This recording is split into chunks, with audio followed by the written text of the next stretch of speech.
আসসালামু আলাইকুম। বিডিবিজ ইনফোটেইনমেন্টে স্বাগত জানাচ্ছি আমি রিক্তা ইসলাম।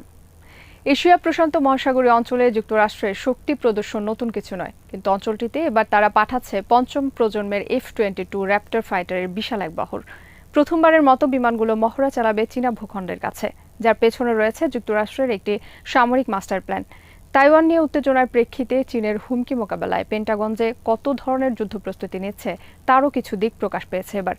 এ বিষয়ে বিস্তারিত জানাবো আহমেদ বায়েজিদের প্রতিবেদনে।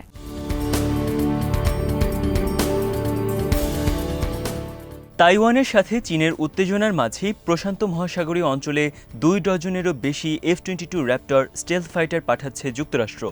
চলতি মাসে ওই অঞ্চলে বড় একটি সামরিক মহড়ায় অংশ নেবে বিশ্বের সবচেয়ে শক্তিশালী ফাইটার হিসেবে পরিচিত র্যাপ্টর। কোনো কারণ ছাড়াই যুক্তরাষ্ট্রের এই বড় পদক্ষেপকে বিশ্লেষকরা বলছেন বেইজিংয়ের প্রতি ওয়াশিংটনের বৈরিতার ক্ষেত্রে নতুন বার্তা।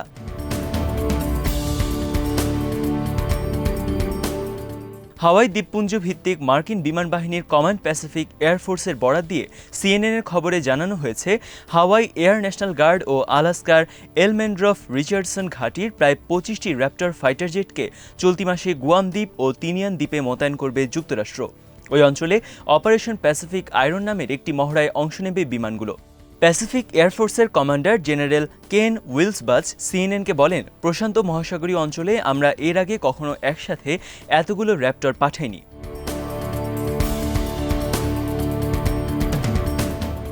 তাইওয়ান ও দক্ষিণ চীন সাগর নিয়ে যুক্তরাষ্ট্রের সাথে চীনের চলমান উত্তেজনার মধ্যেই যুক্তরাষ্ট্র ওই অঞ্চলে পাঠাচ্ছে তার সর্বাধুনিক যুদ্ধবিমানের বহর, যা বেইজিংয়ের প্রতি ওয়াশিংটনের একটি কড়া বার্তা হিসেবে প্রতিফলিত হচ্ছে, এমনটাই মনে করছেন সামরিক বিশ্লেষকরা।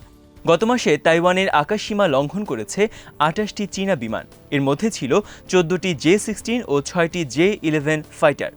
এছাড়াও পারমাণবিক বোমা বহনে সক্ষম 6টি বম্বারও ছিল এই তালিকায়।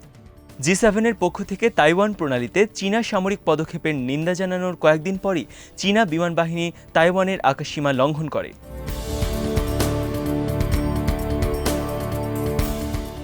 তাইওয়ান চীনে ওয়াশিংটনের সাথে বেইজিংয়ের বিরোধ অনেক পুরনো। বেইজিং সবসময়ই তাইওয়ানকে চীনের অংশ বলে দাবি করে, কিন্তু তাইওয়ান চায় স্বাধীন রাষ্ট্র হিসেবে আত্মপ্রকাশ করতে। চীনের বিরোধিতার কারণে বেশিরভাগ রাষ্ট্রই তাইওয়ানের সাথে সম্পর্ক রক্ষা করে না।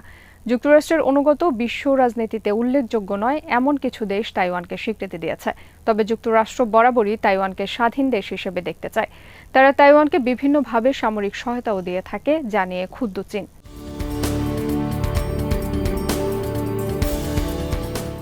জুলাইয়ের দ্বিতীয় সপ্তাহে তাইওয়ানের ডি-ফ্যাক্টো মার্কিন দূতাবাসে একটি কূটনৈতিক বার্তা পাঠিয়েছে ওয়াশিংটন।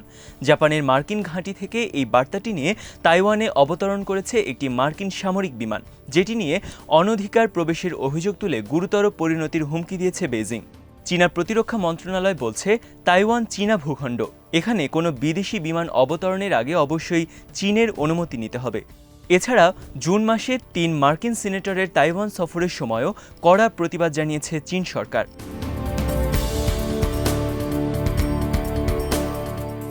এমন পরিস্থিতির মাঝে চীনা ভূখণ্ডের কাছে র্যাপ্টর ফাইটার জেটের বিশাল বহর পাঠাচ্ছে যুক্তরাষ্ট্র।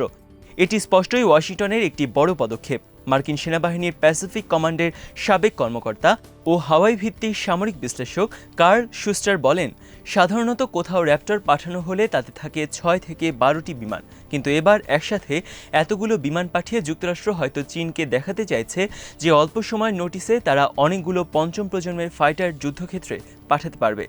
কারণ চীনের পুরো বহরেও এতগুলো পঞ্চম প্রজন্মের ফাইটার নেই। চীনের বিমান বাহিনীর কাছে সব মিলিয়ে 20 থেকে 24টি পঞ্চম প্রজন্মের ফাইটার আছে বলে জানান এই বিশ্লেষক। তবে বেইজিং দ্রুতই তার সক্ষমতা বাড়াচ্ছে।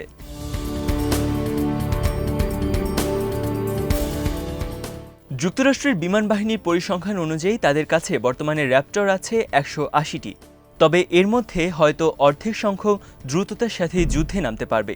বাকি অর্ধেক ফাইটারকে তাৎক্ষণিক ব্যবহারের জন্য প্রস্তুত রাখা হয় না, তবে কয়েকদিনের নোটিসে সেগুলো রেডি হয়ে যেতে পারবে। তার মানে যুক্তরাষ্ট্র তার র্যাপ্টর বহরের 25% এবারের মহড়ায় পাঠাচ্ছে। মহড়ায় আরও থাকবে 10টি F-15 ঈগল ও 2টি হারকিউলিস পরিবহন বিমান। সব মিলিয়ে 35টি বিমান ও 800 বিমান সেনা এই মহড়ায় অংশ নেবে। মহড়ায় ফাইটার জেটের পাইলটরা যুদ্ধকালীন সব ধরনের পরিস্থিতির অনুশীলন করবে।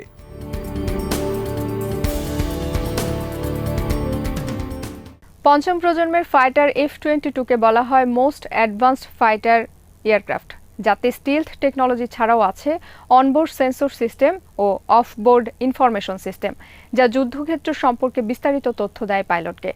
F-35 যুদ্ধের জন্য পুরোপুরি প্রস্তুত হওয়ার আগ পর্যন্ত F-22 যুক্তরাষ্ট্রের বিমান বহরের সেরা যুদ্ধবিমান। অনেকে এটি এখনও পর্যন্ত বিশ্বের সেরা বিমান হিসেবেও আখ্যায়িত করেন।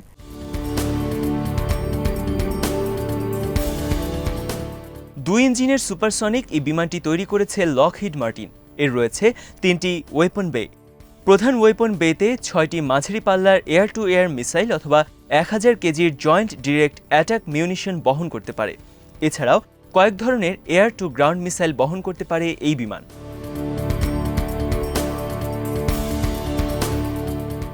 র্যাপটরের রাডারকে ফাঁকি দেওয়ার ক্ষমতা অনেক বেশি, যে কারণে বৃহৎ কোনো প্রতিপক্ষের সাথে যুদ্ধ বাঁধলে যুক্তরাষ্ট্র যে সবার আগে এই ফাইটার ব্যবহার করবে তাতে কোনো সন্দেহ নেই। গ্রিফিথ এশিয়া ইনস্টিটিউটের বিশ্লেষক ও অস্ট্রেলিয়ান এয়ারফোর্সের সাবেক কর্মকর্তা পিটার লেইটন বলেন, যে কোনো বড় যুদ্ধক্ষেত্র বা সংকটের জন্য যুক্তরাষ্ট্র তাদের এই মহড়া চালাচ্ছে। তারা চীনের হুমকিকে গুরুত্বের সাথে নিচ্ছে এবং যে কোনো সময় যাতে দ্রুত বাহিনী মুভ করতে পারে সেই প্রস্তুতি নিয়ে রাখছে।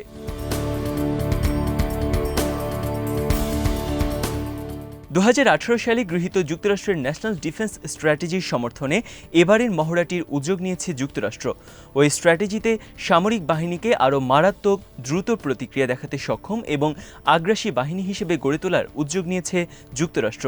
এর আওতায় মার্কিন যুদ্ধবিমান ও অন্যান্য সামরিক সরঞ্জামকে এই অঞ্চলের সবগুলো সামরিক ঘাঁটির সাথে পরিচিত করা হবে, যাতে প্রয়োজনের সময় তারা শত্রুর মিসাইল স্ট্রাইককে ফাঁকি দিতে সক্ষম হয়।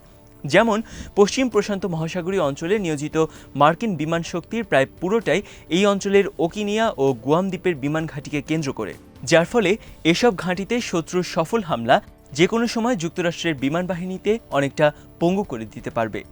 এর বিকল্প হিসেবে তাই ছড়িয়ে ছিটিয়ে বিভিন্ন ঘাঁটিতে বিমান শক্তির উপস্থিতি রাখতে চাইছে পেন্টাগন।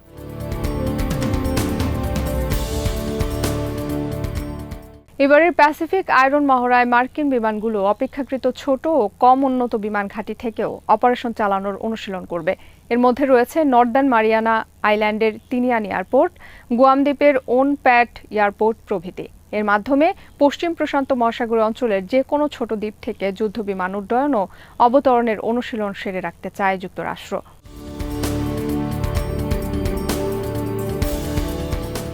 তাদের এই উদ্যোগটি সফল হলে যে কোনো শত্রুপক্ষের জন্য যুক্তরাষ্ট্রের বিমান শক্তিতে টার্গেট করা সহজ হবে না এবং একটি দুটি ঘাঁটি ধ্বংস হয়ে গেলেও তারা পাল্টা আক্রমণ করার সুযোগ পাবে। এই প্রক্রিয়াকে বলা হচ্ছে অ্যাজাইল কমব্যাট এমপ্লয়মেন্ট অপারেশনস, অর্থাৎ কার্যকর লড়াইয়ের প্রস্তুতি এটি। এর আগে চলতি বছরের ফেব্রুয়ারিতে গুয়াম দ্বীপের ঘাঁটিতে জ্বালানি সংগ্রহের জন্য নেমেছিল বেশ কয়েকটি F-35 ও F-16 ফাইটার, যেটিকেও বলা হয়েছে সামরিক মহড়ার অংশ।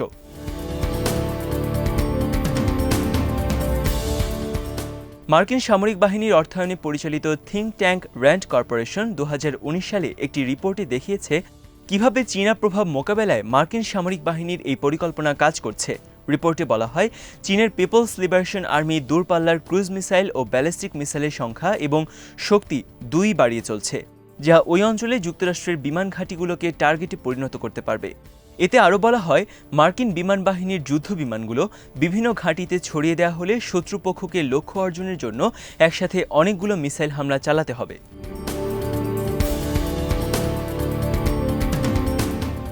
এরই সাথে শেষ করছি আমাদের আজকের আয়োজন। সবাই ভালো থাকুন, সুস্থ থাকুন আর নিরাপদে থাকুন।